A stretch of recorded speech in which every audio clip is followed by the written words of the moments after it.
Yo, what is going on, guys? Got a story for you here today titled Loyal Husband Discovers He Was Being Used by His Wife for Years, and then he humbles her in a surprise divorce. So, usually, men are not the ones out here committing divorces. Usually, statistically speaking, guys, it's the women who are leaving their husbands because they feel like it.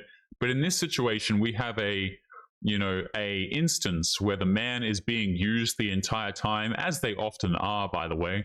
And he says, you know what, enough is enough, I'm going to leave. So don't forget to leave your thoughts and your comments. Make sure you like and subscribe on your way in. And let's take a listen to the story. So it's a 35-year-old man. A 35-year-old man slowly uncovers that his wife of nearly a decade never truly loved him, only the stability that he provided. After years of being taken for granted, he flips the script with a divorce that she never saw coming. Before we even continue with the video here, this sounds completely standard to me, by the way. Like, a lot of dudes who are in marriages, unfortunately, they're just being used by women. You know, a lot of these women, particularly these days, right? They spend their entire 20s screwing around, hooking up with a whole bunch of dudes.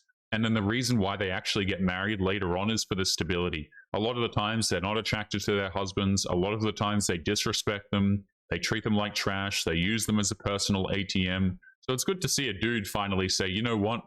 I'm not going to deal with this, right? He says, I, a 35-year-old male, I was married to my now ex-wife who's 32 for almost 9 years, so almost a decade. We met when she was fresh out of university. I had already been working full-time. I had a stable job, saving for a house. She was charismatic, a little impulsive, and I was drawn to that energy. Now, I have to roast the dude here for a second. I don't know why on earth you would ever want to be, drawn to a woman who's impulsive. Impulsivity has to be one of the worst qualities in a woman because it's probably one of the highest correlated indicators that she's going to cheat on your ass whenever she sees an attractive guy who hits on her, okay, which is bound to happen at some point or another. So I don't know why you would be attracted to an impulsive woman. Terrible idea, but nevertheless, let's continue.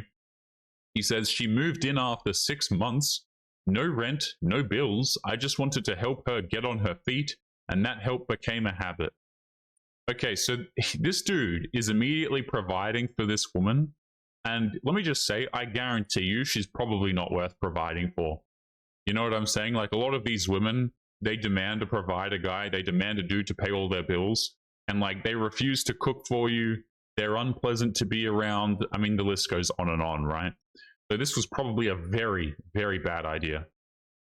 He said, the early years were decent, or so I thought, but I had always initiated affection. I planned trips, I handled the finances. She did the bare minimum around the house and always had an excuse to avoid working full time.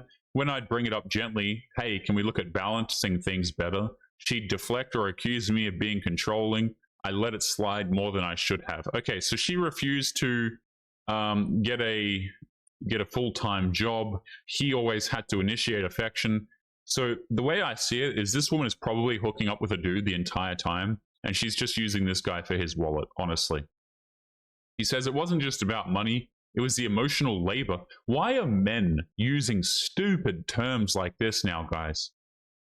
You know what I mean? Like, when the hell did this language even become relevant to men? I have no idea. You know what? This dude's sounding like a woman. Maybe that's just it, guys. Like, this dude is so much of a simp. He's so clueless that he's also using, modern day women language. That must be it. He said it was the emotional labor, the effort, the little things. She'd say things like, you're so much better at handling that, or you love doing things for me. At first, I took those as compliments, but over time I saw them for what they were, rationalizations for doing nothing. And every time I needed something, real support, encouragement, vulnerability, she'd shut it down. Yeah, these women, a lot of them don't want to see you being vulnerable. They're not interested in supporting you. They're not interested in encouraging you. They would just rather that you solve all of your problems yourself, which there's something to be said for doing that, guys. But like, a lot of modern day women are simply not supportive in any capacity. They might think that they are, but a lot of them really are not. He said a good friend of mine who'd gone through a bitter divorce himself dropped a line one night after seeing us together. She loves what you do for her, but I don't think she loves you. That line hit harder than I expected. I went home and started looking at everything differently. Conversations, old text threads, the way her tone changed when she needed something versus when I needed something. For a few months, I stopped initiating everything. I didn't plan our weekend. I didn't prepay the bills. I didn't do her laundry. I just waited to see what would happen. So this guy's also doing the housework, by the way. Again, this is what I'm talking about, man. Like, what? You're providing for a woman and she can't even be bothered to do laundry. Absolutely not, right? Absolutely not.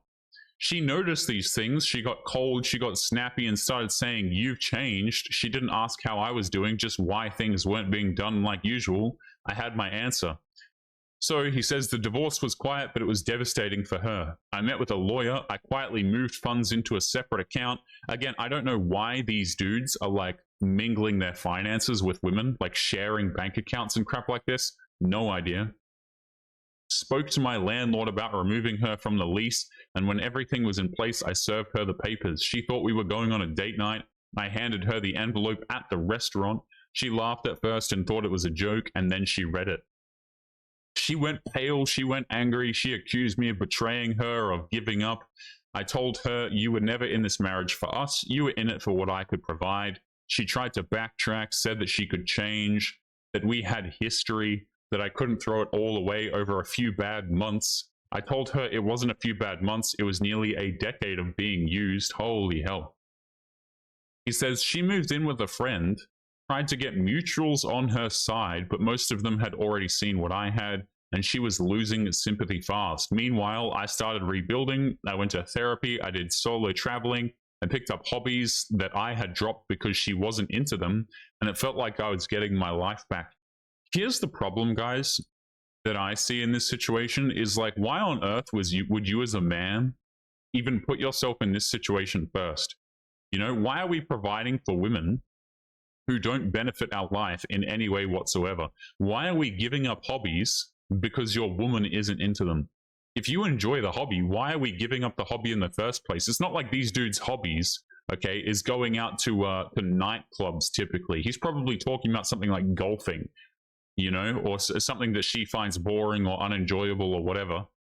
Okay, like, why are we dropping hobbies? Why are we providing for awful women? Why are men doing this? It's ridiculous. It absolutely is. And usually it's because these men have a lack of self-respect. This is something I really want to get across in my videos, is that I just wish in general men had higher degrees of self-respect. You know, because a lot of this could be avoided if you actually had some self-esteem and you didn't put up with nonsense. He says, the message that said everything. 6 months later, she texted me, "I get it now. You were the best thing I had. I just didn't appreciate you." He says, I didn't reply. I think that's a fantastic way to end it. Again, personally, I would block the woman. I don't know why men leave them unblocked. But here we are, guys. Of course, she misses him, but naturally, she just misses his finances. And again, I don't know why this dude would waste his time with such a terrible woman. Guys, we're going to be leaving today's episode there. Don't forget to leave your thoughts and your comments. Make sure you guys take care of yourselves, and I'll be seeing you all in the next one. Peace.